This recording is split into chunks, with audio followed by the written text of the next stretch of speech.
For 14 years, one of the most powerful avatars ever shown on screen had no name at all, and most of the fandom knew him only as the man who tore open 4 volcanoes at the same time. When the books finally told us who he was, the answer was stranger than anyone had ever guessed, because the greatest lava bender in Avatar history spent almost his entire life sitting behind a desk. He was literally the most boring avatar of all time. So hit that subscribe button and let's break down how an incredible beast of a lava bender became a bureaucrat sitting behind a desk.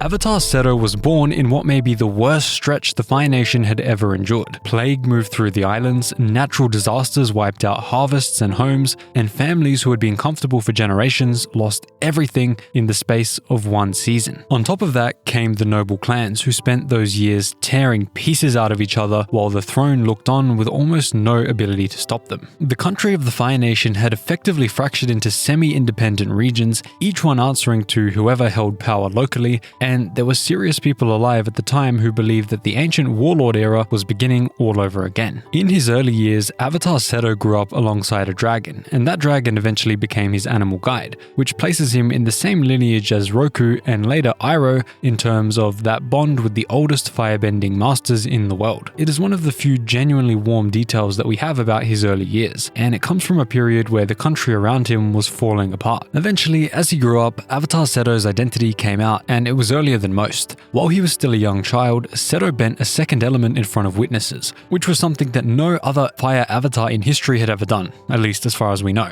As far as we know in canon, all other fire avatars were discovered through other methods. From there, the news traveled the world. Eventually, all the 4 nations knew that the Fire Nation avatar had finally been discovered, and many years later, air nomad scholars writing about the avatar cycle pointed to Avatar Seto as one of the clearest cases in history of an avatar being recognized through sheer ability rather than through any test or ceremony. And I think the next one on that list would probably be Korra. She was discovered in a very similar way. A few years later, Avatar Seto began mastering the 4 elements, and he mastered them young. By the age of 19, he was already a fully realized avatar, which is genuinely a staggering pace when you compare it to almost anyone else in the cycle. And it meant that the crisis engulfing his homeland was landing on a teenager who had already the full power of the avatar available to him. And what that means is a whole lot of responsibility on the head of a teenager. As the months went by, his power became more and more immense. At one point in his life, Seto entered the avatar state and took hold of the magma of 4 erupting volcanoes at once, moving all of it at his command. This is actually a display of lava bending that nobody else in the entire history of the world has ever come close to matching, at least in the canonical sources. Keep that image in your head for the rest of the video because it tells you exactly what he could have done to anyone who stood in his way.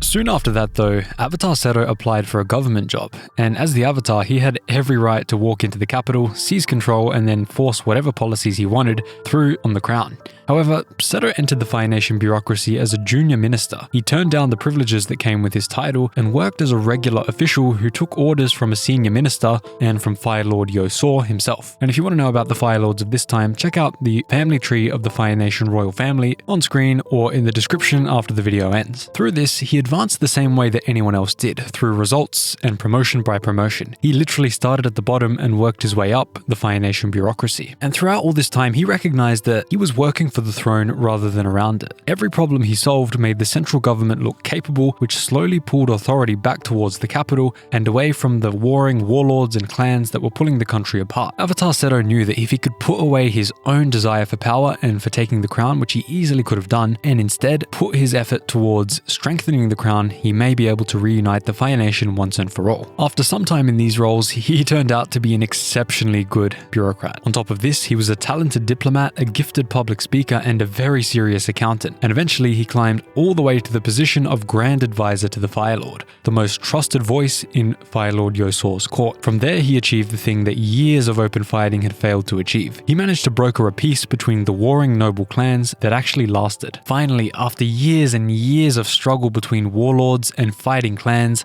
Avatar Seto was able to reunite the Fire Nation into one unified nation under a strong central authority, being the Fire Lord. However, unfortunately, with all the fighting settled, the economy was destroyed. Inflation was running rampant, and there just wasn't enough money in the economy to fix basic services that the Fire Nation needed, and services that gave the Central Fire Lord authority. His first major fix in this role was ending the debasement or inflation of the currency, which is to say he stopped the government from quietly reducing the precious metal in its own coins in order to stretch the treasury. That single reform pulled the Fire Nation back from financial freefall and restored some level of trust in the money that people were being paid in, and this allowed stability among the legions of Fire Nation soldiers. They knew the money they were getting was pure silver or pure gold pieces, and therefore there was less reason for them to rebel, because they had real value that they were being paid. After this, his job was to fix the grain supply. Because of the destruction of the economy, many citizens of the newly reunified Fire Nation were going hungry. As a result of this, Seto established the first official relief programs that the Fire Nation had ever had for farmers during famine. This meant that a failed harvest really stopped being a death sentence for the peasantry. He kept meticulous records of the whole system that he built, including a body of work known as the theory of grain distributions. And the fact that it sounds so unglamorous is precisely the point. This grain dole allowed poor peasants of the Fire Nation to claim grain when they needed it and to store grain in storage from when the harvests were bountiful, so that in times of famine or in times where the harvest failed, they could pull from the supply and still not go hungry. Sometime after this, he also went after the ceremony that surrounded his own office. Formal audiences with the Avatar had traditionally been buried under pageantry, flattery, and endless repetition. So Seto codified the procedure and stripped most of it out, which meant that anyone who came to speak with him got to the point way faster than they would have a generation earlier. And these were just some of the hundreds of reforms that Avatar Seto implemented in the Fire Nation law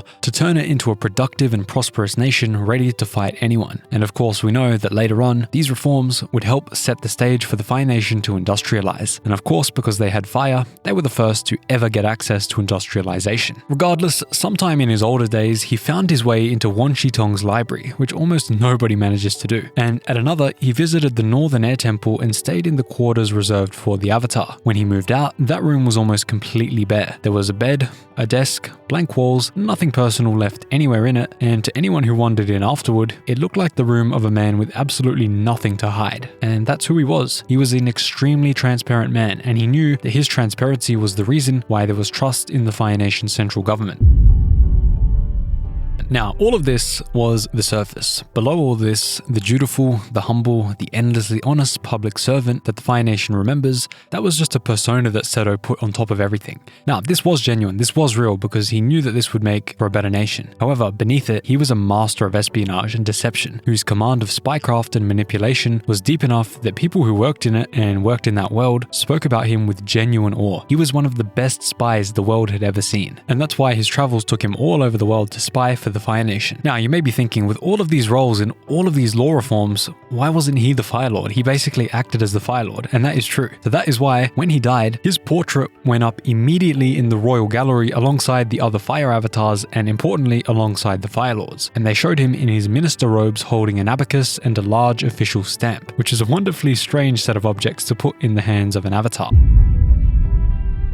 Following his death, obviously Yang Chen was born, and a festival was founded in Avatar Seto's honor. Schools began hanging his picture in the classrooms, and especially in political science schools of the Fire Nation, he was the role model, and he was basically a demigod of political science. He saved his nation through his reforms, and because of that, he was remembered as one of the best bureaucrats to ever live in the Fire Nation. Now, for elementary school students being taught about this in the Fire Nation, they considered him the most boring Avatar of all time, because what do they care about the intricacies of statecraft and building a nation? And Avatar Seto, he left behind a saying, and that saying was, "You have lost the melon, hang on to the sesame," no? So what the hell does that mean? Well, it flips an older proverb on its head, and it means that when the big thing is gone, that you protect what remains and you play the long game. And that fits his personality perfectly. He was a man who made the best of what was left of the Fire Nation, and he reconstructed it into an absolute powerhouse. So now we move to the end of the timeline, to the start of Yang Chen's era. How did the other nations look at him? Well, beyond the Fire Nation, the judgment really wasn't too fond of him. Chief Oyaluk, who ruled across the water tribes at the end of Seto's era and the beginning of Yang Chen's, accused him outright of favoring his own nation above the other three. Centuries later, that criticism had hardened among historians outside the Fire Nation, who argued that his formal position inside one government had woven bias into every institution that he built. Every protocol that he wrote and every decision that he influenced, the historians said were all biased by the fact that he was inside of the Fire Nation government. Roku ran into this himself as a teenager when his airbending master told him that a good avatar has to become a spirit of no nation, and he asked whether she meant someone like Seto.